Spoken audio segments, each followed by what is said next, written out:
une anthologie des lectures des paroles de Dieu Tout-Puissant.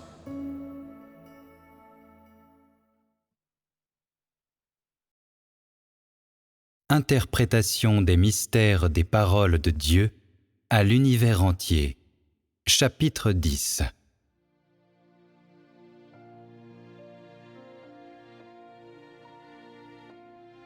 Pendant le temps de l'établissement de l'Église, Dieu a tout juste fait mention de l'établissement du royaume.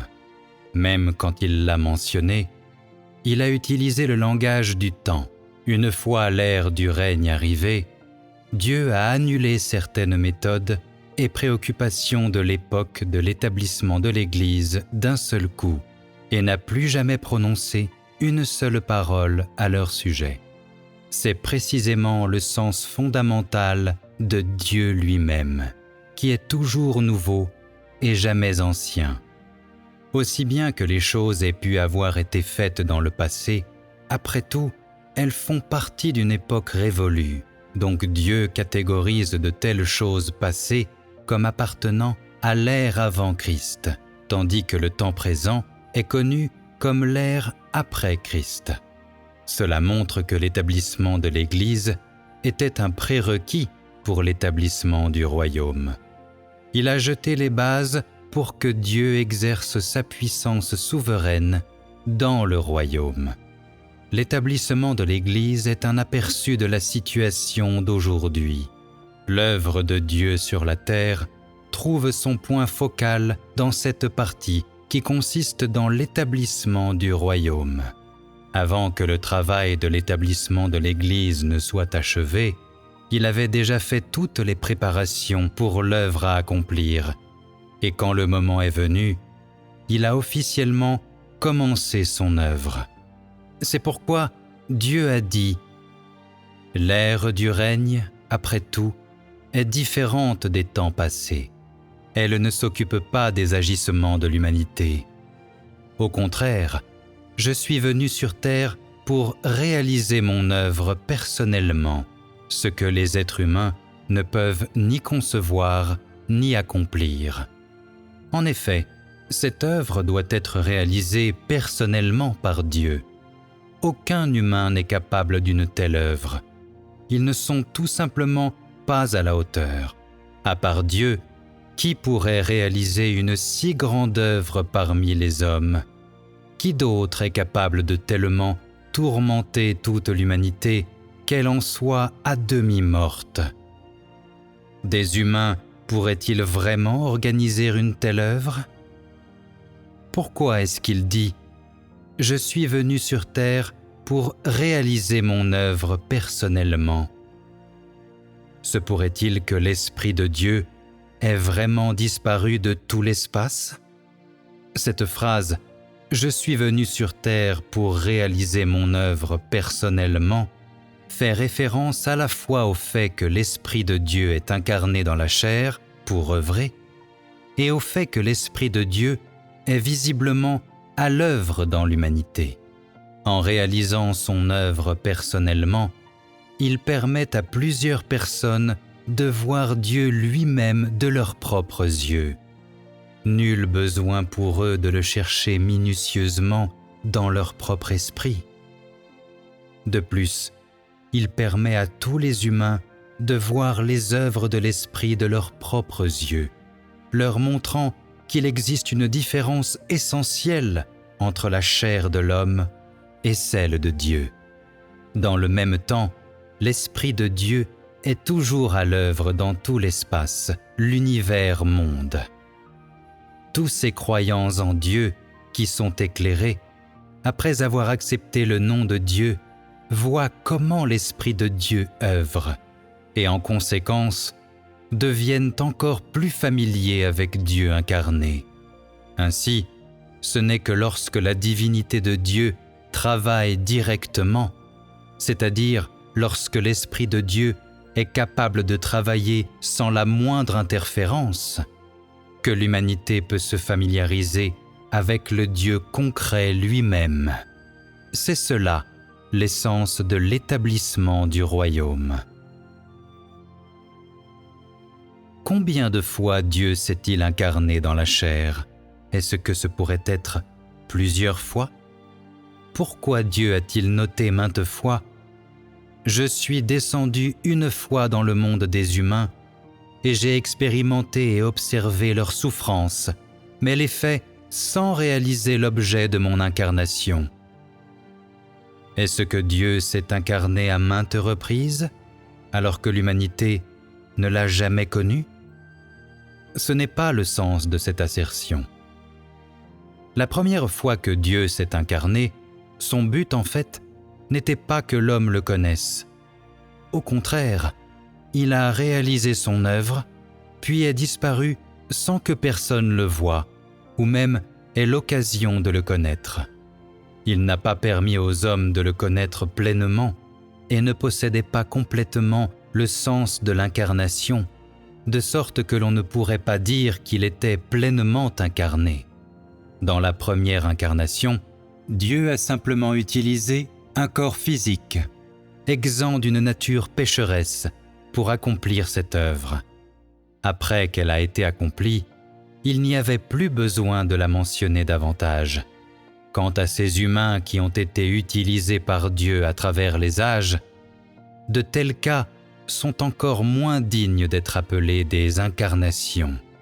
Seul le Dieu concret lui-même aujourd'hui, qui a l'enveloppe d'une humanité normale et qui a une divinité complète à l'intérieur, et dont le but est de permettre à l'humanité de le connaître, peut être pleinement appelé une incarnation. Le sens de la première visite de Dieu dans ce monde est un aspect du sens de ce qui est aujourd'hui appelé incarnation, mais cette visite ne comprend en aucun cas le sens véritable de ce qui est maintenant connu comme l'incarnation. Voilà pourquoi Dieu a dit « sans réaliser le sens de mon incarnation ». Les mots « expérimenter » et « observer leurs souffrances » font référence à l'Esprit de Dieu et aux deux incarnations. Pour cette raison, Dieu a dit « Une fois que l'établissement du royaume a été entamé, ma chair incarnée a formellement commencé à exercer mon ministère. » C'est-à-dire, le roi du royaume a officiellement pris son pouvoir souverain. Bien que l'établissement de l'Église ait été un témoignage du nom de Dieu, l'œuvre n'était pas encore officiellement commencée. Ce n'est qu'aujourd'hui que l'on peut dire quel est l'établissement du royaume. Tout ce qui a été fait auparavant n'était qu'un avant-goût. Ce n'était pas la vraie chose. Même s'il était dit que le royaume avait été inauguré, il ne faisait toujours l'objet d'aucune œuvre.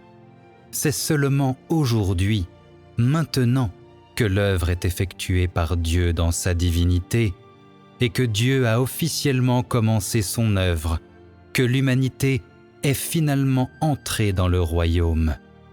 Ainsi, la descente du royaume dans le monde des humains, loin d'être simplement une manifestation littérale, est une réalité concrète. C'est là un aspect de la signification de la réalité de la pratique. Cet extrait est un résumé approprié de l'exposition ci-dessus. Après avoir fourni cette description, Dieu procède à la caractérisation de l'état général de l'humanité, laissant les gens constamment affairés. Partout dans le monde, tous les hommes existent dans ma miséricorde et ma bonté. Mais il en est de même pour toute l'humanité qui repose sous mon jugement et qui est également assujettie à mes épreuves. La vie humaine est régie selon certains principes et certaines règles, telles qu'arrangées par Dieu, et qui sont les suivants. Il y aura des moments de bonheur, des moments de frustration, et de plus, des moments d'épurement par des épreuves à endurer. En conséquence, personne ne vivra une vie de pur bonheur ou de pure souffrance. Chaque vie aura ses hauts et ses bas. Dans toute l'humanité, ne sont pas apparentes seulement la miséricorde et la bonté de Dieu, mais aussi son jugement et tout son tempérament. On peut dire que tous les hommes existent au milieu des épreuves de Dieu, n'est-ce pas? Dans ce vaste monde, les humains sont tous occupés à chercher une voie de sortie pour eux-mêmes. Ils ne sont pas certains du rôle qu'ils jouent, et certains abîment ou perdent même leur vie pour leur destin. Même Job n'a pas fait exception à la règle. Même s'il a lui aussi enduré les épreuves de Dieu, il a néanmoins continué à chercher une voie de sortie pour lui-même. Aucun homme n'a jamais été capable de tenir ferme dans les épreuves de Dieu. En raison de la cupidité et de la nature humaine, personne n'est pleinement satisfait de son état actuel et personne ne peut tenir ferme dans les épreuves. Tous sont brisés sous le jugement de Dieu. Si Dieu était sérieux avec l'humanité, s'il devait toujours avoir de telles exigences rigoureuses envers les hommes, ce serait précisément tel qu'il l'a dit. Toute la race humaine s'écraserait sous mon regard ardent. Malgré le fait que l'établissement du royaume a officiellement commencé, l'ouverture du royaume n'a pas encore sonné officiellement. Ce n'est maintenant qu'une prophétie de ce qui est à venir. Une fois que les hommes auront tous été rendus complets et que toutes les nations de la terre seront devenues le royaume du Christ, ce sera alors le moment où les 7 tonnerres gronderont. Aujourd'hui, un pas en avant est fait vers cette étape. La charge a été déclenchée pour qu'elle soit atteinte. C'est le plan de Dieu. Il sera réalisé dans un futur proche. Cependant, Dieu a déjà accompli tout ce qu'il a déclaré. Ainsi, il est clair que les nations de la terre ne sont que des châteaux de sable tremblant à l'approche de la marée haute. Le dernier jour est imminent, et le grand dragon rouge s'effondrera sous la parole de Dieu. Pour veiller à ce que son plan soit réalisé avec succès, les anges du ciel sont descendus sur la terre, faisant tout leur possible pour satisfaire Dieu. Le Dieu incarné lui-même s'est lancé sur le champ de bataille pour mener la guerre contre l'ennemi. Partout où l'incarnation apparaît, l'ennemi est exterminé. La Chine sera annihilée en premier, dévastée par la main de Dieu. Dieu n'y fera absolument pas de quartier. La preuve de la chute graduelle du grand dragon rouge peut être vue dans la maturation continue du peuple. Cela est évident et visible pour tout le monde. La maturation du peuple est un signe de l'anéantissement de l'ennemi. Cela explique un peu ce que l'on entend par « rivaliser contre lui ». Ainsi, Dieu a rappelé aux gens, à de nombreuses reprises, de lui donner de beaux témoignages afin d'annuler le statut qu'occupent les notions dans le cœur des humains, c'est-à-dire l'horrible laideur du grand dragon rouge. Dieu utilise de tels rappels pour vivifier la foi des gens et ce faisant, obtient du succès dans son œuvre. C'est parce que Dieu a dit « Qu'est-ce que les humains sont capables de faire exactement ? N'est-ce pas préférable que je le fasse moi-même ? Tous les humains sont ainsi faits. Non seulement ils sont incapables, mais ils sont aussi facilement découragés et déçus. Pour cette raison, ils ne peuvent connaître Dieu. Dieu ne ravive pas seulement la foi de l'humanité. En secret, il remplit aussi constamment les hommes de force. Ensuite, Dieu a commencé à parler à tout l'univers. Non seulement Dieu a commencé sa nouvelle œuvre en Chine, mais il a commencé à faire la nouvelle œuvre d'aujourd'hui dans tout l'univers. À cette étape de l'œuvre, parce que Dieu souhaite révéler l'ensemble de ses actions à travers le monde, afin que tous les humains qui l'ont trahi reviennent se prosterner en soumission devant son trône, le jugement de Dieu comprendra toujours sa miséricorde et sa bonté.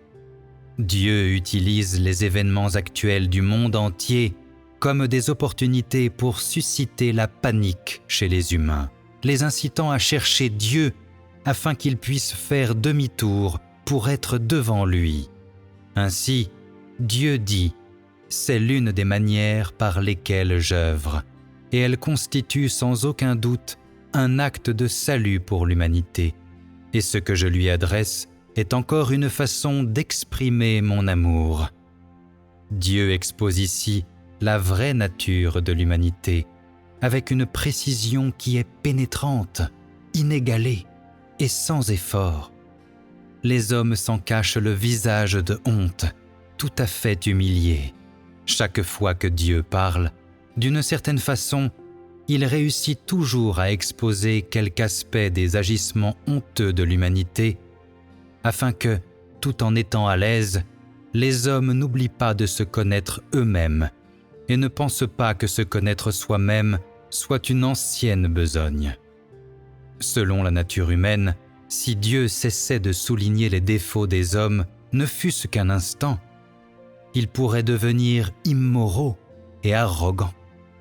C'est pourquoi, aujourd'hui, Dieu dit encore « Humains, loin d'attacher de la valeur au titre que je leur ai conféré, un si grand nombre d'entre eux, en raison du titre exécutant, nourrissent du ressentiment dans leur cœur, et un si grand nombre, en raison du titre mon peuple, font naître de l'amour pour moi dans leur cœur. Personne ne devrait essayer de me tromper. Mes yeux voient tout. » Dès que les humains lisent cette assertion, ils se sentent immédiatement mal à l'aise. Ils estiment que leurs actions passées étaient beaucoup trop immatures, exactement le genre de sale besogne qui offense Dieu. Ils ont récemment voulu satisfaire Dieu, mais alors qu'ils sont plus que disposés, ils n'ont pas le pouvoir de le faire et ne savent pas ce qu'ils doivent faire. Sans le savoir, ils sont imbus d'une détermination renouvelée. C'est l'effet de la lecture de ces paroles après que l'on est devenu à l'aise. D'une part, Dieu dit que Satan est dément à l'extrême, alors que d'autre part, il souligne que l'ancienne nature de la plupart des humains n'a pas changé. De là, il est clair que les actions de Satan se manifestent à travers l'humanité.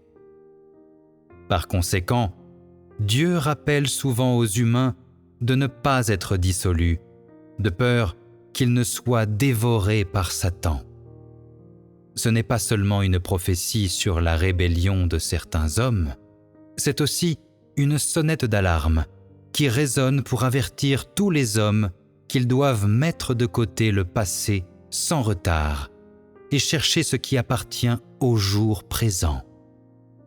Personne ne veut être possédé par des démons ou vaincu par de mauvais esprits. Donc, les paroles de Dieu sont plus encore un avertissement et une admonestation pour eux. Cependant, quand la plupart des gens passent à l'extrême opposé, attachant une grande importance à chaque parole de Dieu, Dieu dit en réponse « La majorité des gens attendent que je révèle encore plus de mystères pour que leurs yeux s'en repaissent. Cependant, même si tu en arrivais à comprendre tous les mystères du ciel, que pourrais-tu faire avec cette connaissance exactement? Ferait-elle grandir ton amour pour moi? Attiserait-elle ton amour pour moi? Cela rend évident que les humains n'utilisent pas la parole de Dieu pour connaître Dieu et aimer Dieu, mais plutôt pour augmenter les stocks de leur petit entrepôt. Ainsi, Dieu utilise l'expression « que leurs yeux s'en repaissent » pour décrire l'extrémisme de l'humanité, ce qui reflète la façon dont l'amour des humains pour Dieu n'est toujours pas entièrement pur. Si Dieu n'avait pas dévoilé les mystères, les humains n'accorderaient pas beaucoup d'importance à ces paroles, mais leur réserveraient plutôt juste un regard fugace, un regard furtif, comme s'ils prétendaient admirer les fleurs en passant à dos de cheval. Ils ne prendraient pas le temps de réfléchir vraiment aux déclarations de Dieu et de les ruminer. La plupart des gens ne chérissent pas vraiment sa parole. Ils ne se donnent pas beaucoup de peine pour manger et boire ses paroles. À la place, ils les effleurent comme une simple formalité. Pourquoi Dieu parle-t-il maintenant d'une manière différente de ce qu'il a fait auparavant? Pourquoi ses paroles sont-elles toutes si incompréhensibles? Voici quelques exemples. Le mot « couronner » dans « Je ne les couronnerai jamais si facilement de telles étiquettes », l'or le plus pur dans « Y a-t-il quelqu'un qui puisse recevoir en lui l'or le plus pur dont mes paroles sont constituées ?» Sa mention précédente de « traitement » dans « sans subir aucun traitement par Satan » et d'autres phrases de ce genre. Les humains ne comprennent pas pourquoi Dieu parle de cette façon. Ils ne peuvent pas comprendre pourquoi il parle d'une telle manière facétieuse, humoristique et provocatrice. Ces exemples sont précisément des manifestations de l'objectif du discours de Dieu. Depuis le tout début, les humains ont toujours été incapables de comprendre la parole de Dieu, et il a semblé que ces déclarations étaient en effet très graves et sévères. En ajoutant le moindre filon d'humour, ajoutant quelques boutades ici et là, il est capable d'alléger l'atmosphère par sa parole et de permettre aux humains de se détendre un peu les muscles. Ce faisant, il est en mesure d'obtenir un effet encore plus grand, forçant tous les humains à méditer la parole de Dieu.